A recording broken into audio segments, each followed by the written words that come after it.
Hello, I'm Clare Balding, and I'm delighted to say that today we get the chance to delve into the brilliant brain of James Graham, who is the man behind Dear England. And before, James, thank you for joining us. You're welcome. Thank you. Before we chat about the play and the creative process, just a few numbers. This is an Olivier Award-winning play that has been seen by over 300,000 people in the West End, at the National Theatre as well. And now it is embarking on a nationwide tour.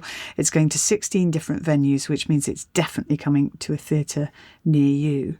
Why should people go and see Dear England? I find it such a moving story of the way that Gareth Southgate took this team at its lowest ebb and has just completely rejuvenated and revitalised both the team in its mindset, its culture, its sense of belief, and restored lots of people's love for their national sport and their national team. I think it's an extraordinary story. It's a really interesting thing, though, I think, that you've achieved, because having seen the play, I don't think you have to be a football fan to enjoy it. Yeah. I think it helps. There are things you recognise, and, you know, Jordan Pickford, for example, and his aggressive approach in goal, all of those things. There are things that will make you laugh more if you understand football, but you don't have to, because actually it's a story about psychology as much as anything. I totally agree. And what's been really moving and really brilliant, actually, is seeing different crowds come in. So traditional theatre goers who may not completely love or feel comfortable going to see a play about sport, coming in and really falling in love with it. But then we've had sort of tens of thousands of people who've never seen a play before, but really love football, coming in and then trusting that they're going to have a nice night at the theatre. And that mix was always really, really important to me. I didn't grow up with theatre in my life. I fell in love with it at school. I feel so lucky that I found it. And I think there's something about this play and what it represents and what it's about does seem to attract that wide range of audience. It's a big family show. Parents bringing their kids, or husbands and wives and colleagues and friends. And I don't say that sort of boastfully. I attribute that entirely to the ethos and the values of Gareth Southgate, because I think there's just something about his kind of approach to sport, elite competitive sport, where you want to win, you want to do well.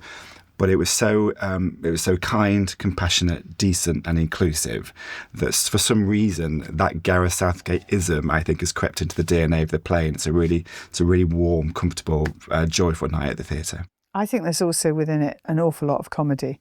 There's some great lines, and there's some great physical comedy too. Yeah, the England players, these are extraordinary characters. When you think of Harry Kane and Jordan Pickford, they're very, very clever, but there's something about their attitude and their outlook on life, which generates a huge amount of comedy. To hear audiences of that size laughing that much and applauding as much as they do, even, dare I say it, getting on their feet at the very end of the show, and I think sometimes even breaking into a bit of a song and dance with Sweet Caroline at the end.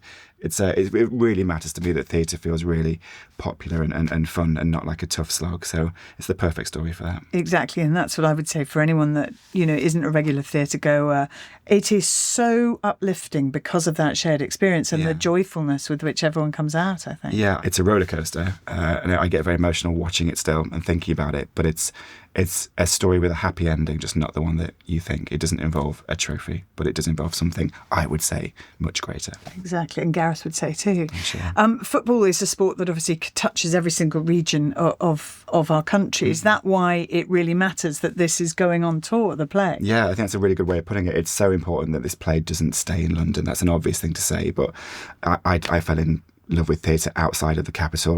My local theatre, the Nottingham Theatre Royal, which we're going to. It's where I saw all my West End shows and musicals and plays.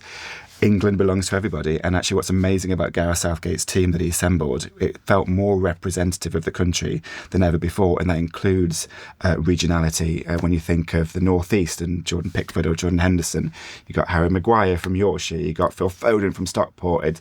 It does feel like even just having all those accents on stage and and all the club names that come up when the players arrive, it feels like a national play, and it should be on the road. And touring is really important. And this is a big show, so I'm so grateful to the National that they're taking it out on the road, because it does feel like everyone should see it.